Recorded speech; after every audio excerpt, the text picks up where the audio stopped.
Bonjour, dans cette vidéo, je vais vous présenter une application web que j'ai développée pour aider les élèves de seconde. Donc, il s'agit de la rubrique Manipuler les nombres réels conformément au programme officiel que vous pouvez trouver ici. Donc, vous avez un accès direct au programme officiel et vous pouvez vérifier que la première rubrique dans le programme officiel qui indique les choses que tous les élèves de seconde du système scolaire français doivent savoir, doivent maîtriser, et ainsi de suite. Donc vous avez cette partie, manipuler les nombres réels. Donc toutes les parties du programme, et vous le verrez dans les prochaines vidéos, s'intitulent et s'articulent de la même manière. Vous avez un titre, ensuite vous avez une petite description rapide, et ensuite vous avez les différents contenus qui vont être évoqués, qui vont être travaillés, et puis vous avez surtout la partie la plus importante pour les élèves, c'est les capacités attendues. C'est-à-dire que c'est sur cette grille de critères, de compétences que vos professeurs vont vous évaluer. D'accord? Et ici, vous avez les démonstrations qui sont éventuellement exigibles. Et puis, le cas échéant, parce qu'il n'y en a pas toujours, vous allez avoir des exemples d'algorithmes. Et après, ça c'est pour les bons élèves ou pour ceux qui veulent aller plus loin, vous avez les approfondissements possibles. Donc maintenant, regardons mon application. Si on regarde les contenus, ici vous aviez ensemble dans R, et qu'est-ce qu'on retrouve ici? Ensemble dans R. Ensuite vous aviez intervalle, qu'est-ce qu'on retrouve ici? Intervalle. Ensuite qu'est-ce que vous avez? La notation ici comme ceci, elle se lit valeur absolue. Et c'est exactement ce qu'on retrouve ici. Ensuite nous avons la notion d'encadrement. Donc encadrement c'est ici, d'accord? Mais en fait ça sans le dire c'est un encadrement. Ça veut dire tous les réels qui sont supérieur ou égaux à moins R et inférieur ou égaux à plus R. Donc c'est un encadrement qui est représenté ici de cette manière-là avec la notation valeur absolue. Ensuite, vous avez les nombres irrationnels. Donc les nombres irrationnels, ça va être quoi? Ça va être par exemple le nombre racine carrée de 2 et par exemple le nombre pi. Et ensuite, vous avez quelques algorithmes. Et puis surtout, vous avez après un QCM pour vous tester. Donc ici, si on regarde les ensembles, vous allez avoir les différents ensembles de nombres qui sont représentés par des cercles concentriques, avec le plus petit d'entre eux, c'est n, donc on peut le voir ici, hein, ça se lit n est inclus dans z, qui lui-même est inclus dans d, qui lui-même est inclus dans q, qui lui-même est inclus dans r. D'accord? Et donc là, si vous voulez voir la définition, il faut cliquer sur l'anneau correspondant. Donc si on clique sur le premier, on voit l'ensemble des entiers naturels, c'est les positifs et 0. Par exemple 0, 1, 2, 3, 4 et ainsi de suite dans l'ordre jusqu'à l'infini. Ensuite, si on clique sur Z, on a la définition de Z, c'est les entiers relatifs, donc les positifs, les négatifs, et ainsi de suite. Par exemple, j'en fais un dernier avec D, et si on clique sur D, on a les décimaux. Voilà. Ok, ici on a une définition plus détaillée avec les symboles mathématiques, donc là, bon, pour les entiers naturels, il n'y a pas grand chose à dire, 0, 1, 2, 3, etc. Pour les entiers relatifs, c'est à peu près la même chose, on a rajouté les nombres négatifs en plus, d'accord? C'est-à-dire si on prend à partir de là, c'est tous les entiers à partir de 0, c'est tous les entiers naturels, donc les précédents, donc ce qui montre bien que cet ensemble est inclus dans l'autre. Et ici, on a les décimaux. Alors là, déjà, on a une notation un petit peu plus exotique pour les débutants, on va dire. Ça, c'est ce qu'on appelle une définition explicite, parce qu'on dit explicitement, ben voilà, on va avoir 0, on va mettre 1, on va mettre 2, on va mettre 3, et puis on va continuer comme ça, en ajoutant 1 à chaque fois. Donc même si on a mis 3 petits points, c'est très facile d'imaginer la suite, il suffit de rajouter 1 à chaque fois. Bon là c'est la même, sauf qu'on a rajouté les nombres négatifs, donc ça veut dire que si on va aller à droite, on rajoute 1, si on va aller à gauche, on enlève 1. Donc on a défini ça de manière explicite, c'est-à-dire que c'est clair. On a expliqué clairement, on a montré en fait clairement. Là, c'est une définition qu'on appelle en compréhension. Alors pourquoi est-ce qu'on utilise une définition en compréhension et qu'est-ce que ça veut dire? Les nombres décimaux, on ne peut pas les représenter en les comptant un par un. Ça n'est pas possible. Euh, pour les humains, d'accord? Je précise pour les humains parce que, en fait, si on veut être plus précis, ça reste un ensemble dénombrable. Mais bon, ça, c'est des notions qui sont post-bac. S'il y en a des commentaires qui veulent que je fasse une vidéo là-dessus, je pourrais. Mais pour les gens qui sont simplement au lycée, ça, vous n'avez pas besoin de savoir ça. D'accord? Bon. Donc, ça veut dire qu'on explique la règle de la construction. La règle de la construction, c'est qu'on prend un nombre P qui appartient à l'ensemble des relatifs. Donc, c'est pour ça qu'il faut connaître les ensembles précédents, parce que là, on fait une référence à l'ensemble précédent. Donc ça veut dire que ça peut être moins 2, moins 1, 0, 1, 2, 3, tout ce que vous voulez. Et dessous, il faut qu'on mette 10 puissance n, où n est un entier naturel. Bon, donc ça veut dire quoi? Ça veut dire que concrètement, tous les nombres qu'on va pouvoir écrire sous cette forme-là, ils vont rentrer dans ce cadre-là. Alors comment est-ce que je peux vous affirmer que tous les nombres entiers naturels, ils vont être dedans? Déjà, dans les entiers naturels, il y a 0. Donc si on met 10 puissance 0, ça fait 1. Et donc dans ce cas-là, ça revient faire juste P. Donc en prenant n égale 0, on a automatiquement tous les entiers relatifs, puisque P, il se balade dans tous les entiers relatifs. D'accord? Si en plus on demande que P il soit positif, bon ben on a tous les entiers naturels. Donc on voit qu'avec cette définition en compréhension, sans avoir écrit explicitement, on a capturé de façon très économe, avec très peu de symboles, on a capturé les ensembles des entiers naturels, l'ensemble des entiers relatifs. Et évidemment, si on nommait les deux règles que j'ai précisées précédemment, c'est-à-dire si on dit que P il peut prendre n'importe quelle valeur des entiers relatifs et que N peut prendre n'importe quelle valeur des entiers naturels, à ce moment-là, on va avoir tous les nombres à virgule. C'est précisément les décimaux qui sont utilisés par les ordinateurs et par toutes les machines. En fait, pour être plus précis, les ordinateurs et les machines, par définition, ont des limites physiques. Donc elles ont un nombre limité de mémoire, d'espace mémoire, donc de stockage. Donc en fait, elles vont avoir juste un sous-ensemble de l'ensemble des décimaux. Parce que là, je rappelle que ce sont des ensembles infinis. Le premier, il est infini. Vous pouvez toujours ajouter un, ça ne va jamais s'arrêter. Et vous pouvez toujours retrancher un, ça ne va jamais s'arrêter également. Donc ça va jusqu'à plus infini, et ça va de moins infini jusqu'à plus infini. Donc celui-là, celui-là et celui-là sont des ensembles infinis, et celui-là aussi, et les autres après. D'accord? Bon. Ensuite, on a les nombres rationnels. Les nombres rationnels, c'est les nombres qui s'écrivent comme des fractions. Donc là, on n'impose plus que ça soit sous la forme 10 puissance n. D'accord? Et donc, on prend comme règle très simple, le numérateur, c'est comme tout à l'heure. Et le dénominateur, par contre, comme on ne peut pas diviser par 0, on prend n'importe quel entier relatif, sauf 0. On enlève 0. Voilà. Et on a un contre-exemple, à savoir que entière, c'est un nombre qui est rationnel, mais qui n'est pas décimal. Donc il y a plein de nombres dans les rationnels qui ne peuvent pas s'écrire sous la forme décimale. Comme racine, pas racine carrée de 2, parce que justement ce n'est pas un rationnel, mais comme un tiers. Ok, très bien. Et après, qu'est-ce qu'on a? On a les réels. Alors là, les réels, on peut même plus les écrire comme ça, puisque en fait, les réels, ça a tous les nombres, y compris racine carrée de 2, pi, racine carrée de 3, le nombre de Euler, etc. etc. D'accord?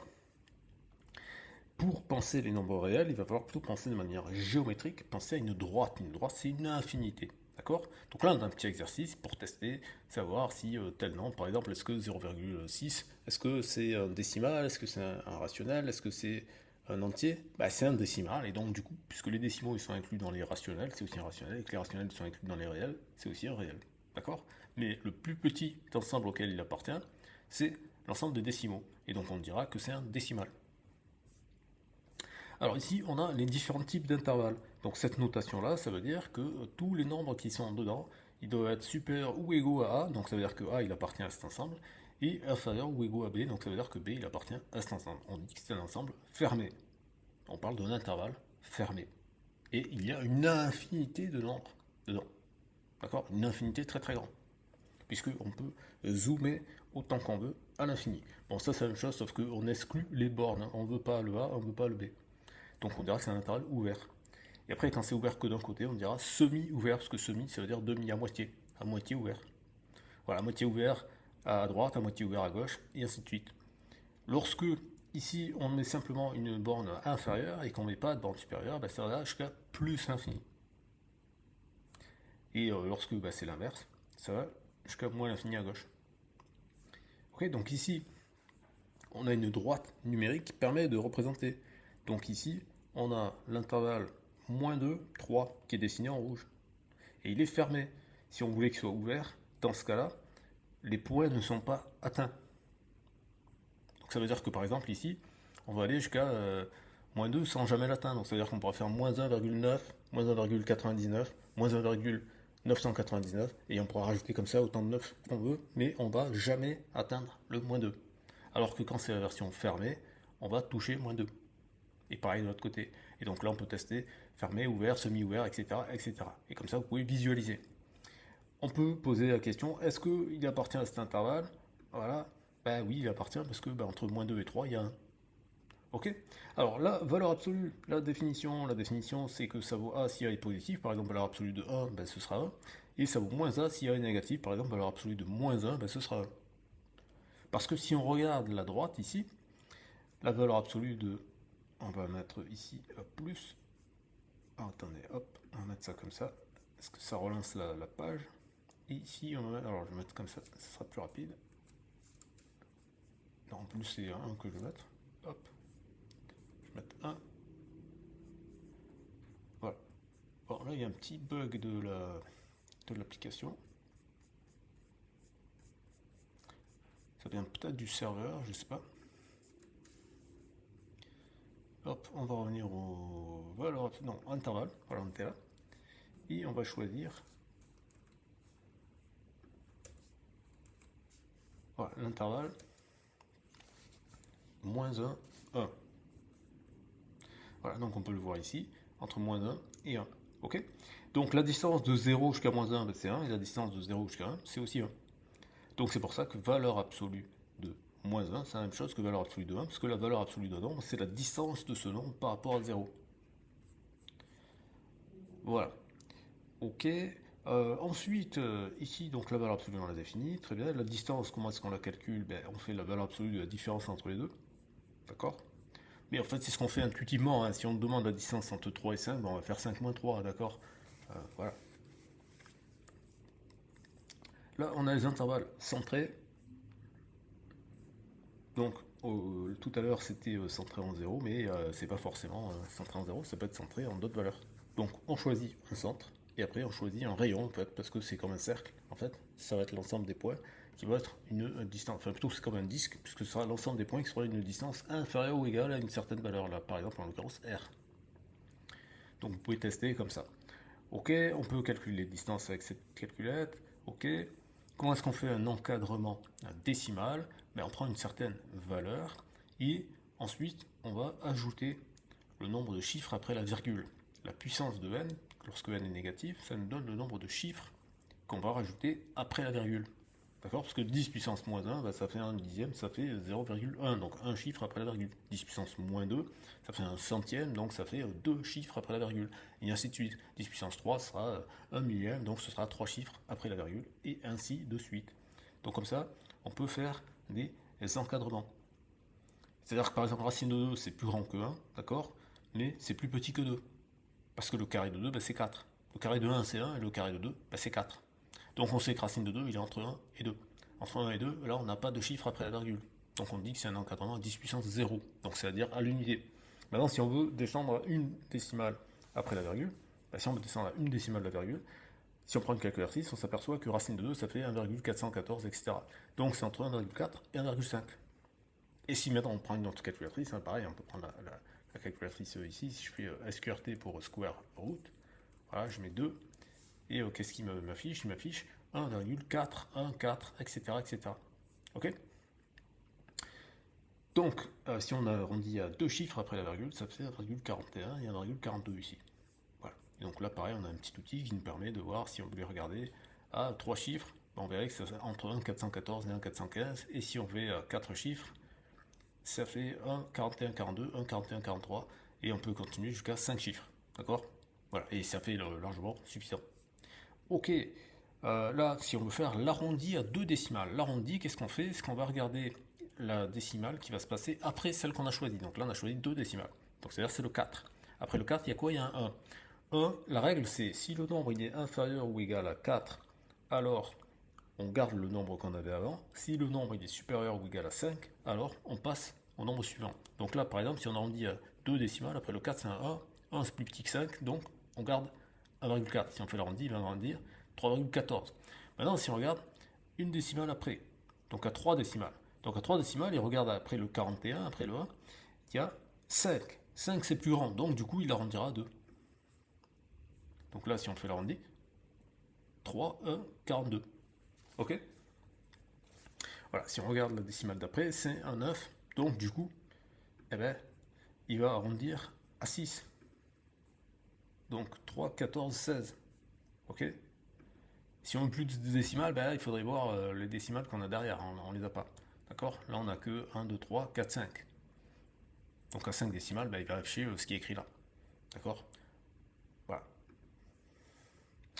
Alors, les nombres rationnels, plutôt les nombres irrationnels, on peut les voir géométriquement. il y en a un que vous connaissez très bien en fait, c'est racine carrée de 2, puisque en fait, vous savez tous dessiner un carré de côté 1, et par le théorème de Pythagore, pour avoir la diagonale ici, là, si on prend ce triangle rectangle, c'est un triangle rectangle isocèle. Donc là il y a 1, là il y a 1, donc du coup, si on fait 1 au carré plus 1 au carré, ça fait 2, donc ça veut dire que ça, c'est racine carrée de 2.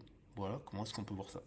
Les démonstrations qu'un tiers n'est pas un nombre rationnel, n'est pas un nombre décimal, pardon, c'est un nombre rationnel, mais ce n'est pas un nombre décimal. La démonstration que racine carrée de 2 n'est pas irrationnelle, enfin c'est une démonstration, il y en a plein d'autres. Et ainsi de suite. Le développement décimal, donc ça, développement décimal, c'est la partie, voilà, c'est la partie approfondissement, développement décimal d'un nombre réel. Bon, mais pour un tiers, c'est très facile à voir, puisque pour un tiers, il suffit de poser la division, vous faites 1 divisé par 3, ça fait 0 et il reste 1, et vous continuez comme ça. Ça fait, pardon, un tiers divisé par 3, ça fait 0, vous mettez le 0. 10, il va combien de fois 3? Il va 3 fois, d'accord? Ça fait 9 et il reste 1. Et vous répétez ça à l'infini, puisqu'à chaque fois il restera 1, vous mettez le 0 à côté, ça fait 10. En 10, comme il va sur 3, il va 3 fois, ça fait 3 fois 3, 9, donc 10 moins 9, ça fait 1. Et à chaque fois, on peut rajouter un 3 indéfiniment, donc c'est pas très compliqué à comprendre ce principe. Ok, ensuite, on a des algorithmes. Et là, vous avez les algorithmes en pseudocode. Donc moi, ce que je vous recommande de faire, c'est que, par exemple, là, on va aller sur Google Colab, on va faire Google Colab, et on va ouvrir un truc, mais je ferai une séance exprès sur Google Colab pour vous montrer exactement comment utiliser ça. Je vais faire ici nouveau notebook, voilà. Et ce qu'on va faire, c'est que on va copier ça, et on va le mettre en commentaire, et on va le transformer en programme Python. Alors ce qu'on va faire, c'est qu'on va mettre du texte, voilà, on va mettre ça ici, voilà, et on va le mettre plus haut, comme ça, ici, on a le texte, alors là, c'est pas très joli, en fait, c'est pas très joli du tout, en fait, donc ce qu'on va faire, c'est qu'on va supprimer ça, et on va le mettre ici, comme ça, voilà, comme ça, ça garde le... Alors là, il va mettre un message d'erreur, évidemment, parce que ce n'est pas du Python, donc ce qu'on va faire, c'est que on va précéder chaque ligne par un commentaire Python. Voilà. Et on va convertir en Python ce pseudocode. Voilà. Donc, ici, si je refais ça, ça va enlever les signaux d'erreur. Voilà. Là, il n'y a plus d'erreur parce que ce sont des commentaires. Les commentaires ne sont pas exécutés par le programme. Ok, très bien. Donc, alors, en entrée, on veut un entier naturel, d'accord. On veut un pas de 10 moins n, parce qu'en fait, on va lire qu'est-ce que c'est que cet algorithme, en fait. Cet algorithme qui correspond, en fait, ici, si on revient sur le programme officiel, qu'on va mettre là, voilà, on va le mettre en plus grand pour que ça soit plus visible, plus lisible. Voilà, donc dans le programme officiel, ici, on a déterminé un encadrement à 10 moins n près. D'accord? Bon. Donc là, qu'est-ce qui fait notre programme? On lui donne un entier, on veut faire une approximation de racine carrée de 2. Racine carrée de 2, donc ça veut dire qu'on fait comme si on ne savait pas que ça fait 1,4, 14, etc., etc. Bon, donc ça veut dire que la seule chose qu'on sait, c'est que racine carrée de 2, c'est le nombre qui mis au carré, ça va donner 2.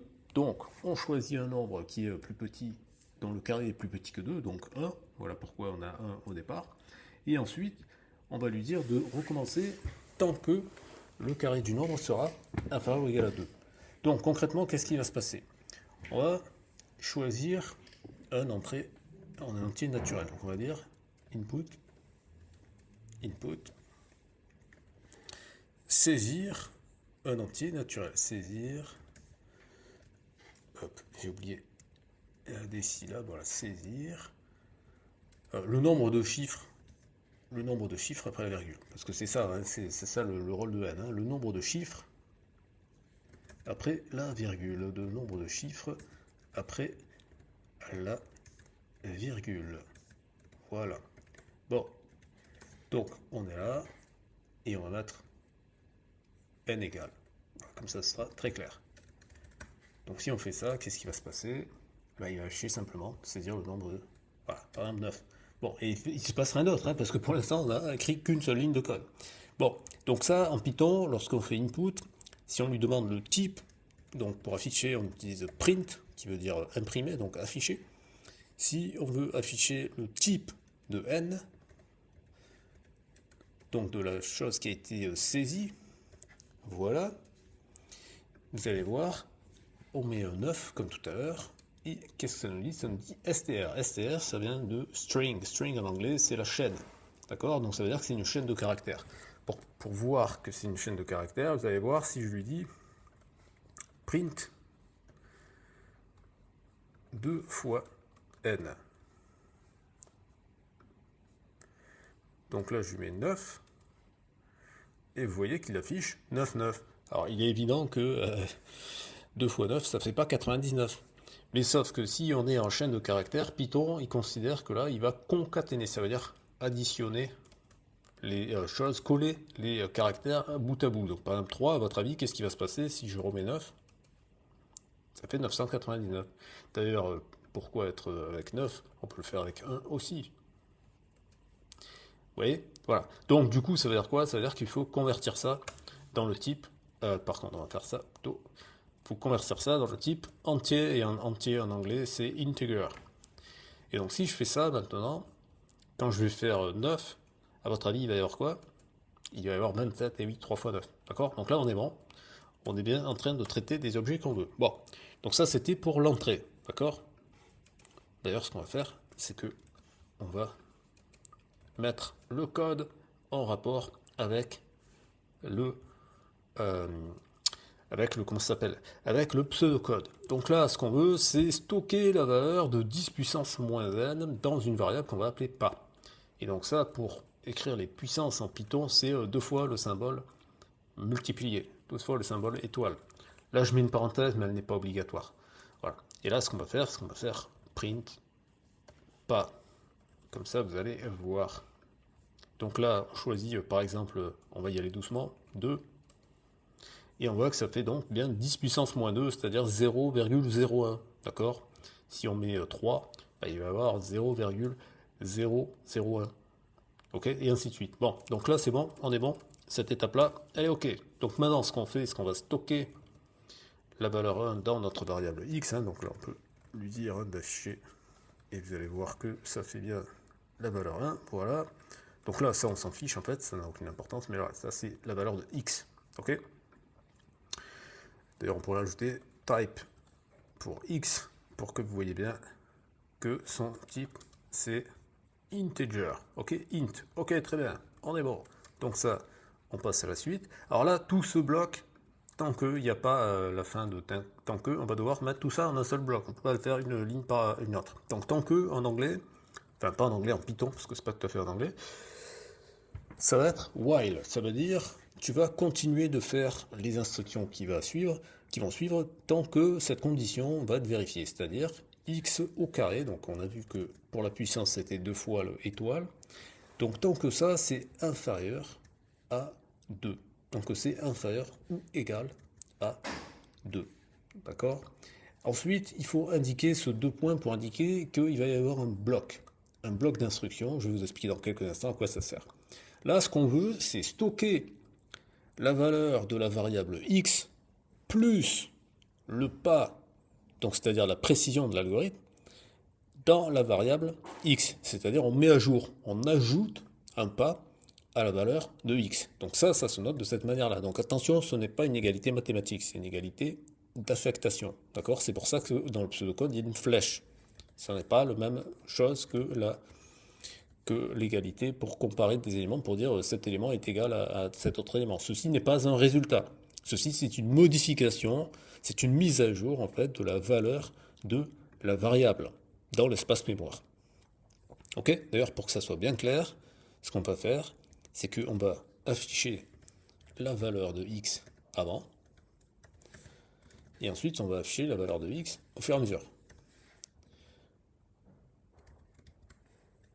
Ok? Et là, on va faire ça comme ça. Comme ça, vous allez voir ce qui se passe. Alors, on exécute ça. On va mettre n égale 3. Ok? Et donc, qu'est-ce que vous voyez? Vous voyez que ici, au fur et à mesure qu'il affiche la... Alors, ce que je vais faire, parce que là, c'est le bordel, on va mettre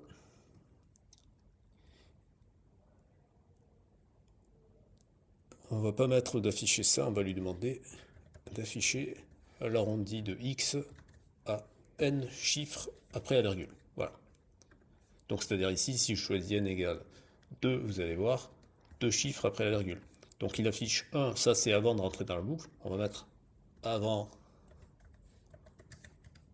le while. Voilà. Et là on va rajouter pendant le while.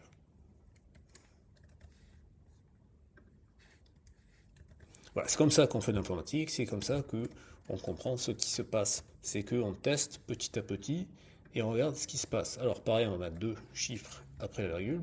Donc on voit avant le while, d'ailleurs on va le mettre en majuscule. Bon, enfin bref, ça on s'en fiche un peu.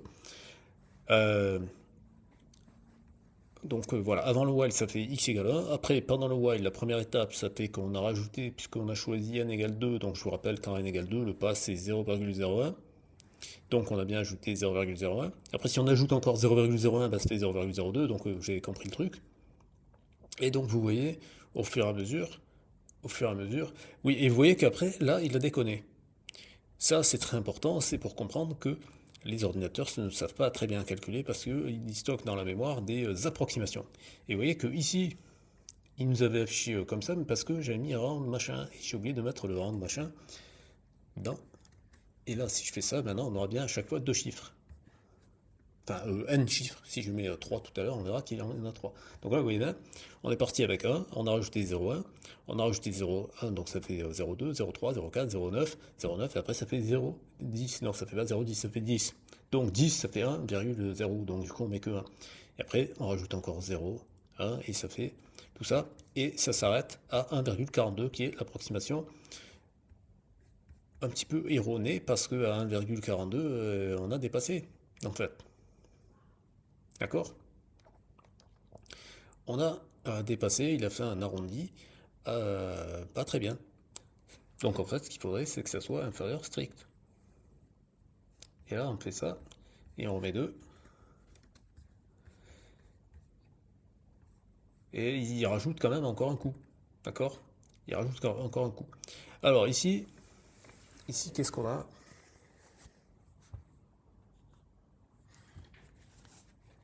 Donc maintenant, ce qu'on veut, c'est qu'on ne va pas afficher ça, parce que là, c'est bon, on a compris. On va le mettre là, plutôt. Voilà. Ce qu'on veut, c'est afficher le dernier truc. Donc pour afficher le dernier truc, on va faire ça. On va mettre print.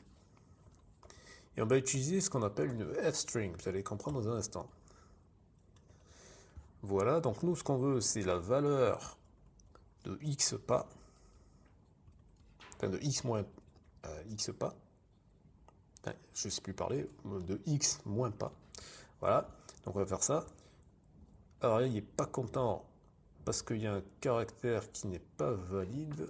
On va faire ça comme ça, et on va faire ça comme ça. Et là, on fait ça. Voilà, c'est juste parce que quand on fait un copier-coller, des fois il y a des petits caractères qu'on ne voit pas et qui s'affichent pas. Donc là, on a le petit souci de l'arrondi, et donc du coup, on va refaire la même chose que tout à l'heure. Voilà. Et là, c'est pareil, on va faire l'arrondi. Voilà. Et voilà. Bon. Donc si on fait ça, on a bien l'encadrement comme il faut.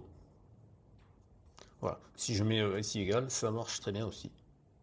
Je remets 2, après on va mettre d'autres valeurs, voilà. Donc là maintenant que ça marche très bien, que tout est opérationnel, on va mettre 3 pour voir au fur et à mesure, et on va effacer au passage les trucs qui servent à rien, qui servent à rien, qui servaient totalement, mais au moment où on faisait des tests. Hein, c'est comme les trucs que j'ai affichés tout à l'heure, c'était pour tester, vérifier comment ça marche, une fois que j'ai vu que ça marche. Donc la programmation, c'est du bricolage, hein. C'est important d'avoir ça à l'esprit, c'est du bricolage. D'accord? On ajuste au fur et à mesure. C'est extrêmement important. C'est aussi pour ça que je fais cette vidéo sans montage, etc. Pour que vous compreniez bien la réalité. D'accord? D'ailleurs, au passage, bienvenue, on s'en fout. Ok? La réalité, c'est que c'est du bricolage. On n'a pas tout de suite le truc du premier coup. Alors évidemment, là, c'est facile. J'aurais pu arriver avec le truc déjà tout fait. Non, là, je l'ai fait au fur et à mesure. Pour que vous voyez bien chaque étape, comment est-ce qu'on corrige, etc. Les petits trucs, que ce soit les types de données, que ce soit un truc qui a été mal copié-collé, etc. Voilà, c'est du bricolage. C'est important de retenir ça. Il n'y a qu'une chose que vous devez retenir dans cette vidéo, c'est c'est du bricolage, évidemment. Bon, bref, on passe à 4 chiffres après la virgule. On voit que là, ça monte, très bien. Et on va aller plus loin que sur l'application, parce que l'application, elle s'est arrêtée à 5 chiffres. Ben, nous, on va aller plus loin. Voilà. Et on peut lui demander 6 chiffres. Alors évidemment, c'est pas illimité, mais bon, je pense que vous avez du temps avant d'arriver aux limites de votre machine. Ok, ben c'est très bien. Voilà. Donc, ici, si on revient là, on était à l'algorithme. Voilà.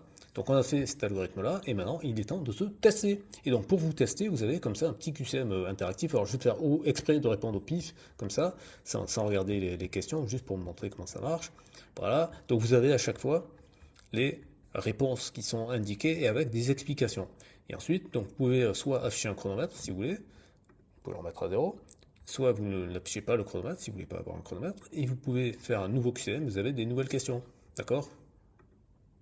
Vous avez comme ça, plein de nouvelles questions. Voilà. Et si vous voulez obtenir cette application, bah, c'est très simple, soit vous scannez ce QR code, vous remplissez le formulaire Google, ou alors, vous carrément, si vous voulez commencer à prendre des cours, etc., eh ben, vous scannez ce QR code, vous cliquez sur ce lien-là, vous allez avoir un lien calendrier qui vous permettra de prendre rendez-vous.